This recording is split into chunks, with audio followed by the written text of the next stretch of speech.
Good afternoon, everyone, and welcome to the Positive Psychology Coaching and Diversity Institute live session. Today, we are going to be discussing the intersection between values and inclusion. My name is Shacarolyn H. Stevens, and I am a coach for PCADI, and I will allow my co hosts to introduce themselves. Go Hi, ahead, Phil. everyone. My name is Dr. Kathleen Costello. I am on the PCADI leadership team as the Director of Strengths-Based Leadership, and I'm really excited for this conversation today. Awesome. And my name is Phil Tittle, and I am part of the PCADI cadre here of coaches, and I'm very much looking forward to this opportunity to discuss something that's very important to a lot of different organizations. Absolutely. Well, thank you, Shacarolyn, for starting us off. And hi, everyone. Thanks for taking some time to be with us today in this conversation. So we're really just going to make this a flow between the three of us, sharing some of our thoughts and wisdom, and hopefully maybe give you some insights into how to support a better understanding of values and how our own understanding of values can support a better sense of inclusion. And that can be in really any environment. At PCADI, we work a lot with organizations, so supporting more diversity, equity, inclusion, and belonging within organizations of all sizes. So I think the conversation today can really apply to any part of our lives, and really is in support of helping create more environments where people feel an authentic sense of inclusion. Right. So kind of just dive right in. And so, as people, we all have differences of opinion, and these opinions are linked to what we value. And sometimes our values may make some people feel comfortable, some people feel uncomfortable. But the good news is when we change the way we engage and connect with others, we can learn the differences that keep us apart will be the things that bring us together. So really, this is an opportunity for us to understand our own values, and then also to start to get curious about what other people's values are and how that may kind of impact the way that we interact with each other.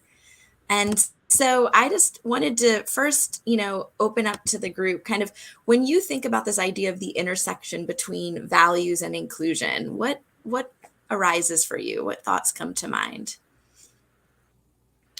Well, I think the first thing that kind of pops up to me is that values in and of themselves can be inclusive or exclusive, right? And so sometimes um, your value system might be dramatically different from another person's value system. And if we're not careful in making sure that we're taking a look at our value system and how we function with others, um, what we believe might force us to push other people out of conversations or not give opportunities to people that believe differently than we believe to actually have a voice inside of a space. And so I think values and inclusion just work really closely together as well. Yeah, I think what came up for me, is this just doing a little bit of research and of course, just the topic itself kind of forced me to step back and think, well, when has this happened to me, whether in my personal life or otherwise? And I think the thing that really kind of came up for me was that, if I truly respect somebody, and then I value their opinion or I value their value. I may not agree with it, but overall, and I mean, I literally got on Google and was like, what are some values? And I think so many times that our baseline, we all value a lot of the same things, integrity, hard work, family, whatever the case is, we all value the same things. It may look different to each of us, but if I respect somebody and I can learn a little bit about them, it really does help, I think, both parties find common ground. So that was sort of my mindset as I begin to approach it. Yeah, I really appreciate what you're saying, Phil. And I think, it's always interesting to look at like an inventory of values. There's different activities you can find online. And I think that for some of us, we don't know our values. Like we live out them, but we may not actually be able to identify, okay, these are my core values. And I think that's one of our principles at PCADI is identifying values. So figuring out what are we operating from, or are we actually acting in service of our values. And the words I was hearing from you, Phil, like integrity, respect, things like that, sound like they may be important for you. And one of the things that came to mind for me with this idea of values and inclusion is actually identifying whether or not we value inclusion as individuals, right? So we may work in an environment or be in an environment where that is something that is a value, perhaps of the culture, or something that's being passed down from folks on top, but really taking a look at, do we ourselves value it? And if so, what are we doing in service of it? And if we don't, then also getting curious, like, why? Is it important for us to feel included in things? Do we find it important to include others?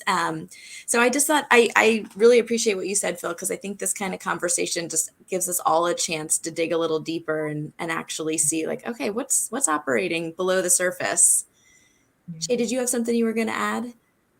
Well, as you were speaking, it made me think about reevaluating values over time. So, as we age, as we have different life experiences, our values change. Mm-hmm. I'm a newlywed. My values updated once I Mm-hmm. was married. You're a new mom. I'm sure your values updated, right? Mm-hmm. And so I think it's important that we're always keeping our values out front and making sure that the things that we valued 5 or 10 years ago, that those values still matter to us now. Mm-hmm. And we can also take a look and see if there needs to be a shift that happens with us. I think that's important. Absolutely.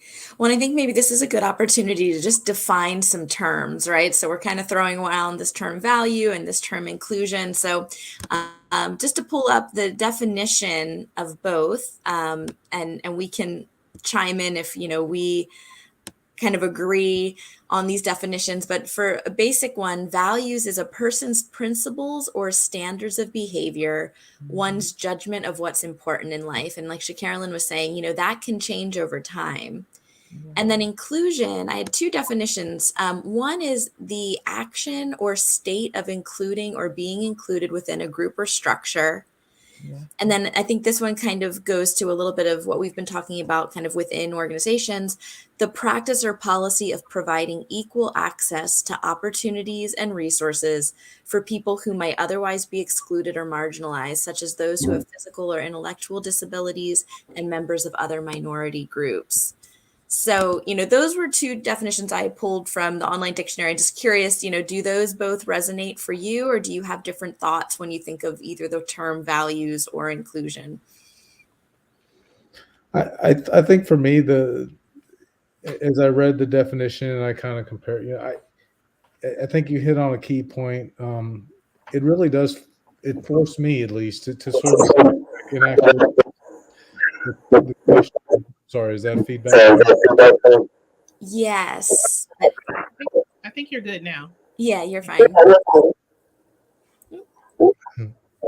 It almost feels exterior because I'm not saying anything. Anyway, it really did force me to kind of step back and actually and self-evaluate, as you pointed out. What are my values?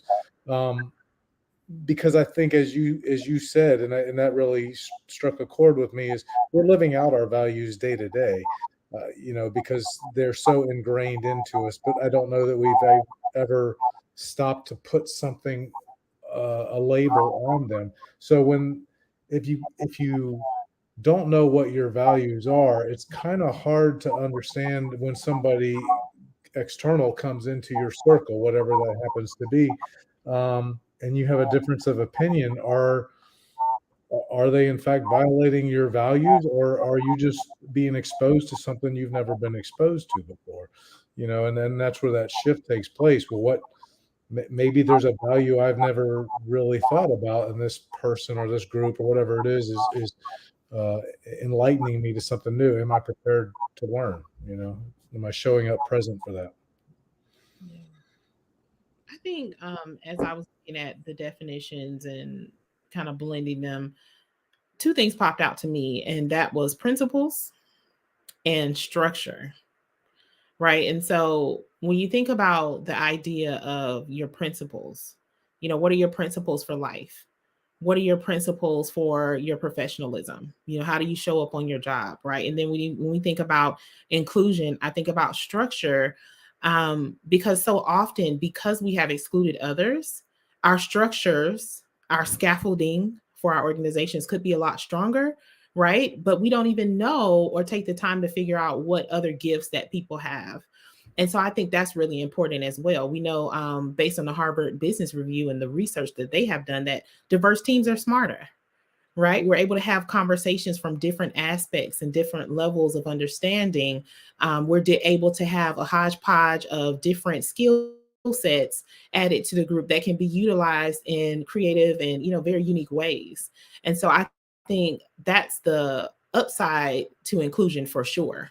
But I definitely can agree with both of these definitions. Great. Thank you both. And Phil, what you shared was a great segue into, looking at this idea that we all have values, right? Whether we're conscious of them or not is one thing, right? And I think, Carolyn, what you're saying is values also tend to help us identify kind of what are our principles or our priorities, because if we really value integrity, I'm going to take an example from Phil, that's going to potentially have some kind of principles underneath it of how we're going to act, right? How we compose work, perhaps how we interact with others. And so, I'd like to talk a little bit about how we work with others who have different values.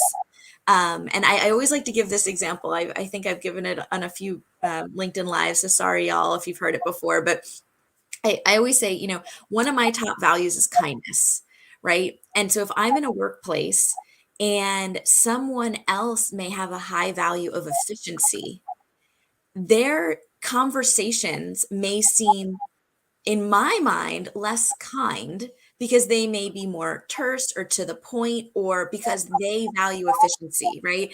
It may not be that they don't think kindness is important or that it's, but when it comes to work, they want to get things done. Now, I could be really upset because I just think this person's rude, right? But really, it's just that we have two different values and they show up differently. And I think this is where this opportunity to, and you kind of touched on it too, Phil, like get curious if when somebody's presenting in a different manner or in a different way, I wonder, is there a little bit of a difference of value here? And so I'm curious for both of you to share, how do you work effectively with people who have different values than you?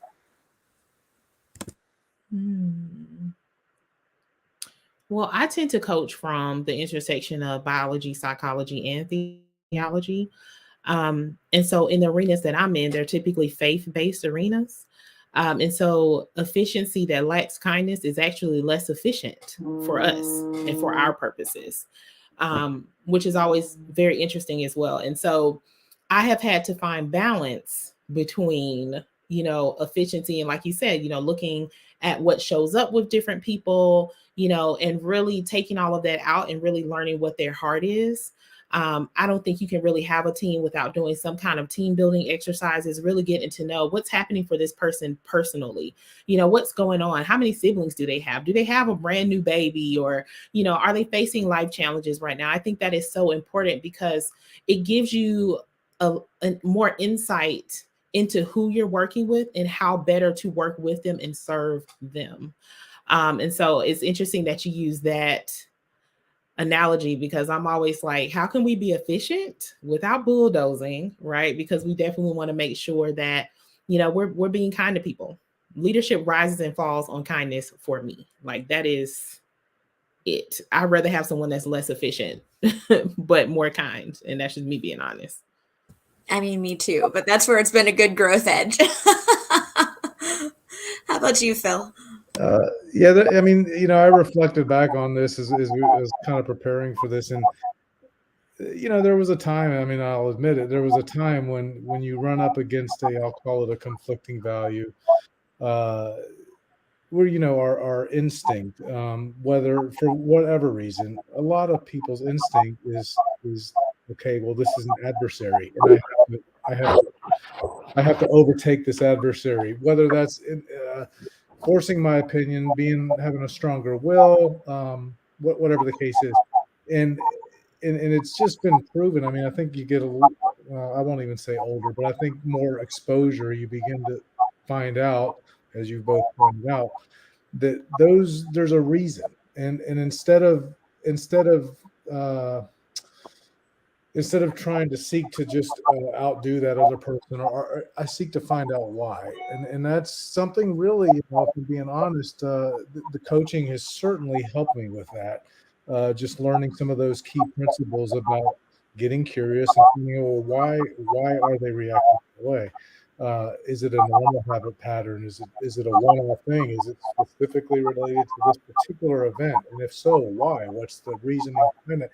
And the more curious I've found that I've gotten, the more it's almost like you're building a bridge to into that person's, you know, value system, and you begin to, again, it's not it's not admission that you're going to suddenly adopt their values or agree with them, but you do understand it, and the worst thing that can happen is with that understanding is uh, a better insight into how you can make your values work with them, is against or opposed to them. Because I think most people, I believe, at the end of the day, want they just want to be successful in whatever they're doing, in their job and in whatever particular area of their life. They just want to have a good outcome. So that's, I mean, that's a very long-winded way of me saying, it all comes down to that respect. I'm going to respect this person enough to figure out what's going on and ask why. Yeah. Yeah, Agreed. I go ahead, Carolyn. Just saying, agreed. Ditto. Yeah. Yeah. One and Phil, thank you. You've been doing such a great job of, kind of segueing us into these different talking points. And I love what you said about curiosity and how curiosity can really build the bridge, right? So where there may seem like there's differences in approach or mannerism or anything, that curiosity, I think, is one of the biggest things that can serve us instead of, I think for a lot of us initially, when there's a difference and potentially maybe a values conflict, there can be this immediate reactiveness, right? Like the example I gave, if somebody really values efficiency and I just think they're being rude, then I'm like, okay, well, I'm done with that person because they don't, and I didn't even take a moment to be curious about how they may be approaching things, right? And so, and I think, and as you were saying with coaching, I think one of the great things is we get to start to explore and uncover what different experiences may have shaped someone's value system. And so that was the next kind of segue I wanted to go into is, this question of do we think that experiences shape our values? I'm just going to kind of open that up. Absolutely. As you were talking, one of the words that popped up for me is stress and our stressors. For the last almost 4 years, we've been in a global pandemic. And now we've had 2 or 3 to pop up since we've been in that pandemic. And so you have all the financial stresses that come along with that. We have people that have lost people behind that. We have, family members that are losing jobs. We have a major layoff that's going on in the tech industry right now. I don't think that we can really have this conversation without understanding that we are different, whether it's a faith perspective and one person believes one way, someone believes something else. We're typically a product of our environment and what we were taught to believe and what our experiences have led us to believe. And there's nothing wrong with that. Just understanding that, people are very different. What we experience will change us for the better or for worse. But at the end of the day, we are all ever evolving beings. Absolutely. I think stress is a really big factor and one, and we can talk about this a little bit more too, that can actually also get in the way of us living out our values, right? Because it does take an effort and a level of awareness to know our values and then choose to live in accordance, to use them as a North Star. And I think stress, which has been really high for so many, can really get in the way of that. And like you said, can also shape maybe values that weren't as present, may pop up because of differing circumstances. What do you think, Phil? Yeah, absolutely. Experience. whether it's, well, I mean, I think back to my own journey, if you will, and uh, growing up, kind of rural in the country, working at the age of 14. I mean, just so you begin to adopt these values. I didn't know what they were at the time, but this work ethic, and you develop it, and then when you start moving forward, you begin to see that not everybody led the same the same life as you did. So you have a couple choices. You can assume that the way that they were raised was wrong, and I probably did that in my youth, admittedly. Or you can find out what what was different, and I think that happens as I've gotten older, had more experiences. So absolutely, experiences have shaped me. I think what they've done more than anything is allowed me the freedom to grow and to change my values or reprioritize my values based on new experiences. You know, you're a brand new mom. I mean, as it was pointed out, your value system is probably in a state of flux right now, and so I think experience. I hope all the way until the day I'm gone. I hope I'm continuing to learn, and I am shifting based on experiences. That would be ideal to me. Yeah. And I think as you were talking, Phil, it made me think about how okay it is to be different and to have different values. I think in generations past, everyone kind of wanted to fit in and just go with the flow, and this was how we did things. It was almost like a handbook for life. And so now, you know, social media has brought us closer different to different cultures, and I will always maintain. I went to an international high school. We had something like 176 different languages and dialects spoken among 1,200 students, right? And so we always spent time together. We tasted each other's food, we learned about each other's religions, we wore traditional garb, and that has served me my entire life because I'm never afraid to just speak to someone, not because I have it perfect and I absolutely know the language and I know all the things, but what I learned is that a lot of times people are happy to share their culture with you. They're happy to share their life. And if you don't know something, you can just ask.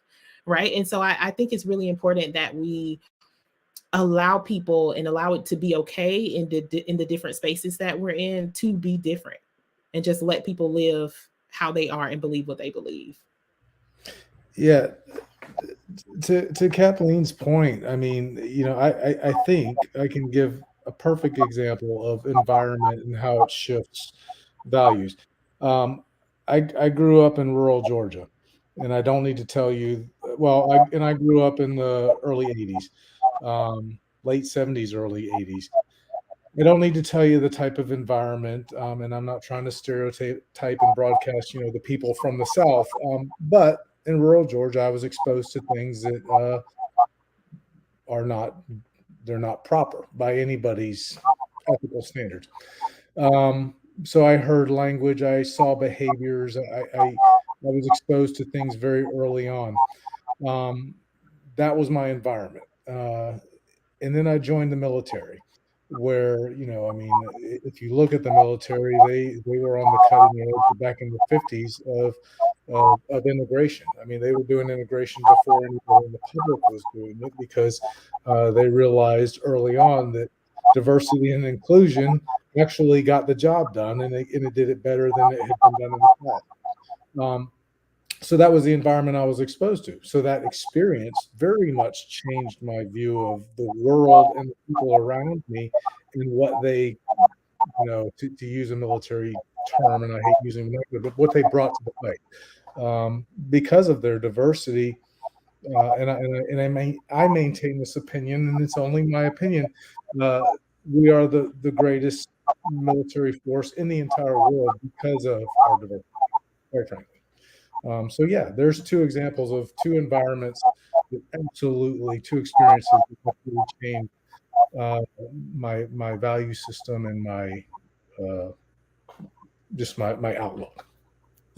Thank you for sharing that, Phil. That's powerful. And I just love, thank you both, because we're having a beautiful transition into the inclusion part of this conversation, right? On looking at like what you said, Carolyn, that yes, environment and experience absolutely shapes values. And if we're being, culturally aware, if we're being aware of the fact that every single person, no matter how they look, no matter how they are coming with a whole background of experience. Like Phil, had you not just shared your background, we wouldn't have known. You grew up in rural Georgia, you had a very specific kind of childhood, then you joined the military, and all these things that now shape this version of you and the values that you have. And Carolyn, I know that you've also had a very, diverse and broad background, and I loved that your high school sounds amazing. I went to a high school with like 100 students. So I would have loved to be in an environment like that. Like I'm an avid traveler, and part of the reason is because to me the globe is my classroom. I have learned more about life and myself and been humbled by just getting to visit a lot of different countries and just get immersed in the culture. And I'm so incredibly grateful for that. I don't take that lightly to have had those experiences. And I think kind of this is where we talk about how understanding our own values, but then also getting curious about others can really start to support a more inclusive environment where, like you said, Carolyn, everybody doesn't have to have the same values, but is there a way of being curious and open where we can, like Phil said, find a way to work together, even if our values are different? And that doesn't always mean we like each other's values, right? And that's okay, but that we can seek to understand in support of of finding more common ground. And I don't know if that sparks anything for either of you. Mm.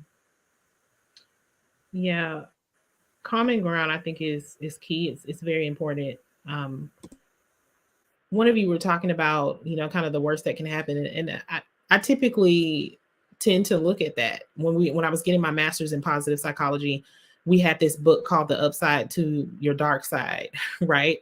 And so essentially it's kind of like the things that you might not love about yourself, or things that might kind of come off a little bit abrasive but are helpful in the end, right? And so I love building infrastructure for organizations, specifically faith-based spaces. And one of the things that I always look at whenever we're getting ready to plan something or do something, I kind of look at, okay, what's the worst that can happen? We're dealing with someone that might be one of the efficient people, and not to say efficient people are bad, but, might be a person that, likes to ask questions, for instance. Sometimes when we're building things, we don't like people to ask questions, but those questions might be what guides us to the best outcome that we can have, or brings us to a better outcome. And so I think it's really critical that we not only lean into our differences, but just allow that to be. I think that's key. Yeah, I totally agree. Yeah, so we're getting, close to wrapping up this conversation, and so I guess I would be curious what if you could give our wonderful audience a little, you know, little bit of I don't want to say advice, but if there were a few little things you would like to leave our audience with from this conversation around recognizing values and how values can support inclusion, what would be your kind of last words on the topic? Bill, did you want to go first? I know I put y'all on the spot, sorry. For me I think the words that I would sort of leave is, you have to understand yourself before you begin to understand others. And it's easy to assume we understand ourselves, I think. And I think even just preparing for this LinkedIn live session, it kind of forced me to step back for a second and go, wait a minute, I mean, in all the Myers-Briggs and all the 360s and all the, we do all that stuff, that tells us kind of who we are, but I don't know that they always tell us, what we stand for. it just sort of gives us a picture of how we approach the world. So it's a valuable exercise to just sit back and reflect a little bit, particularly if you're an organization working with many others. And to that point, I think recognizing that every single one of us has that same exact themselves and what they value, and getting curious about that is going to, one, make you a smarter person. It's going to educate you, but it's going to make your organization, your family, your tribe, whatever you want to call it, it's going to make it a better experience. So, Yeah. Thank you, Phil. If I had a last thought, I would say sometimes we can do more by letting go and hang on to your values, but let go of the things that push your values to make you more rigid, if that makes sense. Flow, just go with the flow. So we can do more by letting go, going with the flow, and allowing people to have a voice in the space. Great. I love that. Letting go and going with the flow. And I think my last thoughts, thank you. That was the word I was looking for before, Carolyn, is, I think curious and seek to understand. And I think part of that, kind of going from what Phil was saying too, is, seek to understand your own values, because you may be the person that can start a conversation. Like, how different would our workplaces be if instead of, kind of going into conflict, it's like, oh, you know what? I think, I think we might be having a little bit of a difference in value here. Like, I really value X, and I'm curious, in this situation, what's important for you? If we could have more of those conversations to seek to find understanding, I really do think we could have much more open and inclusive environments where people felt like they were safe spaces, that they could show up in their unique values and actually really be heard. And as you mentioned, Carolyn, diverse, inclusive environments are more powerful, they're more impactful. And to Phil, what you said about the military too, like, we know the more that we can bring in differences of opinions and experience and values, the richer that environment is going to be because of it. So I feel that way with this conversation. Thank you for the richness that you both brought. The time flew by. I hope it did for both of you as well. And just to say thank you so much for all of our viewers. And, at PCADI, we really do seek to help support this intersection of values and inclusion when we work with individuals and organizations. So, if some of what we talked about today resonated, or, you're interested in helping, like Phil was saying, kind of dig a little deeper into your own experience, or help your teams dig a little bit deeper, we definitely have an amazing cadre of coaches and tools that we can help you with. So thank you all for your time. And thank you to Carolyn and Phil for your time and your wonderful thoughts that you shared. And any last words before we say goodbye? Just thank you very much for allowing me to participate. These things are incredibly valuable because they provide that self-insight. So thank you for that opportunity. Great. Thanks. Absolutely. Thank you for joining us. Yes. All right. Take care, everyone. Bye-bye.